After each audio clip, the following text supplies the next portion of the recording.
2 Chronicles Chapter 4. Moreover, he made an altar of brass, 20 cubits the length thereof, and 20 cubits the breadth thereof, and 10 cubits the height thereof. Also made a molten sea of 10 cubits from brim to brim, round in compass, and 5 cubits the height thereof, and a line of 30 cubits did compass it round about. And under it was the similitude of oxen, which did compass it round about, 10 and a cubit, compassing the sea round about. 2 rows of oxen were cast. When it was cast, it stood upon 12 oxen, 3 looking toward the north, 3 looking toward the west, and 3 looking toward the south, and 3 looking toward the east. And the sea was set above upon them, and all their hinder parts were inward, and the thickness of it was a handbreadth, and the brim of it like the work of the brim of a cup, with flowers of lilies. And it received and held 3,000 baths. He made also 10 lavers, and put 5 on the right hand and 5 on the left, to wash in them such things as they offered for the burnt offering.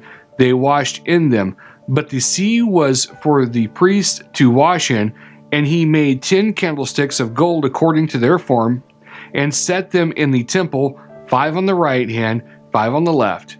He made also 10 tables, and placed them in the temple, 5 on the right and 5 on the left. And he made 100 basins of gold. Furthermore, he made the court of the priest, and the great court, and the doors of the court, and overlaid the doors of them with brass.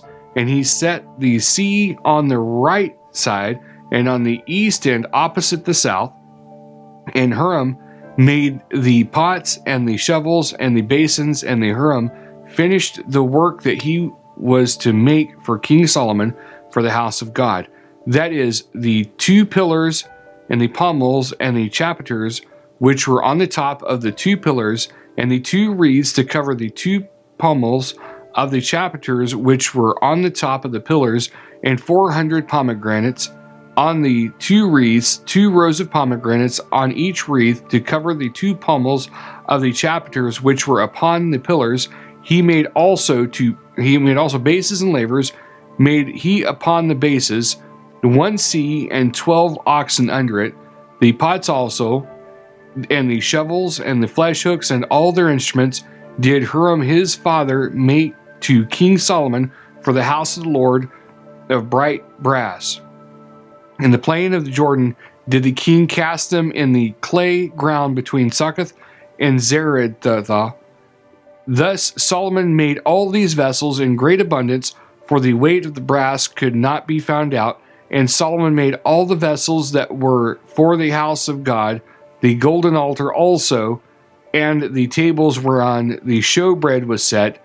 Moreover, the candlesticks with their lamps, that they should burn after the manner before the oracle of pure gold, and the flowers and the lamps and the tongs made he of gold, and that perfect gold, and the snuffers and the basins and the spoons and the censers of pure gold, and the entry of the house, the inner doors thereof for the most holy place, and the doors of the house of the temple were of gold.